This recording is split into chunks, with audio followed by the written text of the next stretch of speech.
Ang aga-aga nga pala. Napaka-busy nga pala ng mga kasama ko dito sa bahay.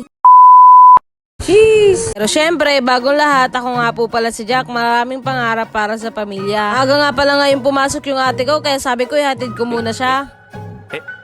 Habang nasa biyahe nga pala ako, iniisip ko na kung ano dapat kong lutuin mamaya pag uwi ko. Naalala ko nga pala may binigay sa akin yung kaibigan ko na hindi ko pa naluluto. Kaya sabi ko lulutuin ko na lang pag uwi ko. Fast forward na nga pala tayo mga par. Pagka uwi ko nga pala, agad ko naman inasikaso yung gagamitin ko sa pagluluto. Di bali nagtunaw na nga din pala ako ng butter at mag-add na nga din pala ako ng 2 itlog. Siya nga pala brownies nga pala yung gagawin natin. Di bali sinunod ko na nga din pala kung ano yung nakasulat dun sa likod ng karton mga par. Lagyan ko nga lang din pala to ng tubig na mainit para sabi ko matunaw yung powder. Tapos imekos-mekos ko nga lang din pala yan hanggang sa matunaw. Di bali nauna ko na nga ding ipainit yung oven. Kapag nahalo na nga din pala to, ilalagay ko na nga din pala siya sa tray. Yung paglalagyan ko nga pala ay nilagyan ko na nga din pala ng butter. Habang ginagawa ko nga pala to, talagang natatakam na ako. Nilipat ko nga pala siya sa tray, may mga bula-bula pa nga din. Ang ginawa ko, pinagtutusok ko na nga din pala siya ng toothpick. Sabi ko pumutok. At ayan na nga mga par, sinet ko na nga din pala kung ano yung nakalagay dun sa likod ng karton. At nang tumunog na nga pala yung timer, kinuha ko na nga din at sabi ko amoy na amoy ko na. Ito na nga din pala yung kinalabasan. Saktong-sakto nga din pala yung tray na nabili ko mga par. Kaahon ko nga pala niya ay tinusok ko muna ng tinidor. At ayun na nga, pwede na nga din pala siyang hiwain. Ang ganda nga pala ng texture niya mga par. Yan nga pala yung pinaghalong brownies at crinkles. Panigurado ako magugustuhan nila to mga par. Lalo na yung mga bata at yung hipag ko ay talaga namang napakahilig sa ganitong matatamis na pagkain. Sarap nga din pala tong i-partner sa kape. Maraming salamat nga pala sa kaibigan ko na nagbigay nito.